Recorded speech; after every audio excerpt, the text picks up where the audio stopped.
রয়েছে সব্যসাচী। সব্যসাচী, এই যে মসজিদ তৈরি করা, এই মসজিদ তৈরি নিয়ে বারবার কথা উঠেছে, আবার নতুন দল গঠন করবেন, নিজের একটা আলাদা দল করবেন তৃণমূল থেকে বহিষ্কৃত নেতা হুমায়ুন কবির।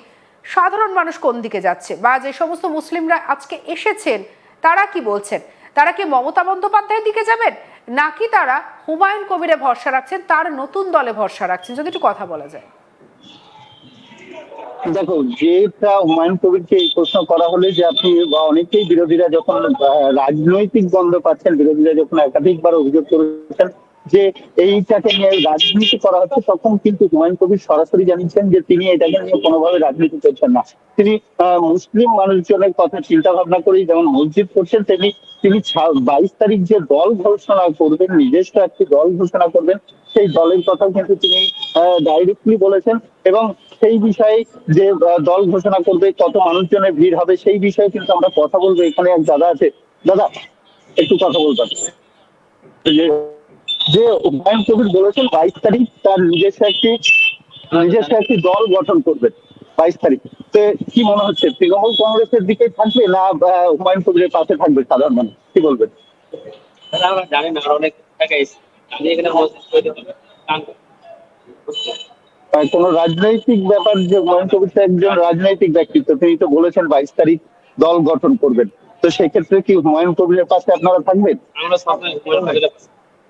আবার বিরোধীরা বলছে অনেক সময় যে তৃণমূল কংগ্রেসই করাচ্ছে, যে মুসলিম ভোটকে এক জায়গায় নিয়ে এসে যে হুমায়ুন কবির পরবর্তী গিয়ে তৃণমূলে যোগদান করতে পারে, বা এইরকমই একটা আওয়াজ তোলা হচ্ছে। তো সেক্ষেত্রে কি হুমায়ুন কবির কি পুরোপুরি আলাদা? হুমায়ুন কবিরই কি আপনাদের ভরসা, এটা কি বলবেন?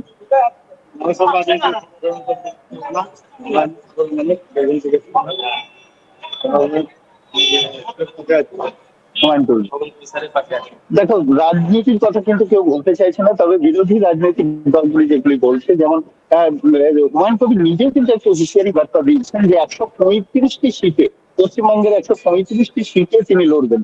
এবং তাতে যদি বিজেপি এবং তৃণমূল বিরোধী যে রাজনৈতিক শক্তিগুলি, সেইগুলি যদি তার সাথে জোট বাঁধতে চাই, তাহলে কিন্তু তিনি তাদেরকেও সাদরে আমন্ত্রণ জানিয়েছেন। এবং সিট সমঝোতা হওয়ার পরে সেই জোট বেঁধেই তিনি লড়বেন। এবং তিনি আরেকটিও গুরুত্বপূর্ণ কথা বলেছেন যে একক সংখ্যাগরিষ্ঠতা নিয়ে যেমন তৃণমূল কংগ্রেস আসতে পারবে না, সেরকম কিন্তু বিজেপিও বসতে পারবে না, মুখ্যমন্ত্রী গঠন করতে পারবে না। সেই ক্ষেত্রে কিন্তু তার সহযোগিতা দরকার। এবং তিনি সেই সময় যে সিদ্ধান্ত নেবেন তিনি কার পাশে থাকবেন, সে কথাও কিন্তু তিনি সরাসরি জানিয়েছেন। তবে বিজেপি এবং তৃণমূলের যে বিরোধী রাজনৈতিক দল, তাদের একত্রিত হয়ে তিনি একটা জোটের বার্তাও দিয়েছেন। এখন দেখার 22 তারিখ রাজ্য রাজনীতি কোন দিকে যায়। তবে এটা বলাই যেতে পারে হুমায়ুন কবিরের যে প্রতিনিয়ত জনপ্রিয়তা, সেই জনপ্রিয়তা কিন্তু আমরা এই মাঠে এসেও আজকে দেখেছি যে যতগুলো গাড়ি আসছে, যেমন বাবরি মসজিদের জয় জয়কার করতে করতে আসছে, সেরকম কিন্তু হুমায়ুন কবিরের জয় জয়কার করতে করতে আগে হুমায়ুন কবির যে এদের কাছে একটা আইডল হয়ে দাঁড়িয়েছে, এটা বলাই যেতে পারে। যে সাধারণ মানুষজন আসছে তারা কিন্তু হুমায়ুন কবিরের কথার উপরে বেশ করে আসছে, তার উপরে বিশ্বাস রেখেই আসছে। সেই দৃশ্য কিন্তু ধরা পড়লো মাঠে, যখন সাধারণ মানুষ অনুদান দেওয়ার জন্য প্রত্যেকে কেউ হাতে 500 টাকা, কেউ 1000 টাকা, কেউ আবার 2000 টাকা নিয়ে অনুদান দিচ্ছেন। সবারই ধারণা বাক্স করা থাকে হুমায়ুন কবিরের হাতেই দেওয়া হবে। হুমায়ুন কবিরকে একটু ছোঁয়ার ব্যাপার, একটু ছোঁয়া, বা একটা বাচ্চাকে তার মাথায় হাত বুলিয়ে দেওয়া, এটা বলাই যেতে পারে এই এলাকার হুমায়ুন কবির মাসিয়া হয়ে দাঁড়িয়েছেন এই সাধারণ মানুষজনের। এবং হুমায়ুন কবিরকে দেখার উদ্দেশ্যে যেমন হচ্ছে, বাবরি মসজিদের উদ্দেশ্য তো অবশ্যই আছে, কিন্তু হুমায়ুন কবিরকেও একবার দেখার উদ্দেশ্যে কিন্তু বিভিন্ন জায়গা থেকে মানুষজন এসে উপস্থিত হয়েছে। আজকে শুধু মুর্শিদাবাদ নয়, মুর্শিদাবাদ সংলগ্ন যে সকল ডিস্ট্রিক্ট আছে, নদিয়া, বীরভূম সহ ঝাড়খণ্ডের মানুষজন কিন্তু এখানে এসে উপস্থিত হচ্ছেন। যার যা সামর্থ্য, সেই সামর্থ্যটুকু যেমন তুলে দিচ্ছেন। প্রচুর মানুষজন ট্রাক্টরে করে বালি, ইট নিয়ে উপস্থিত হচ্ছেন।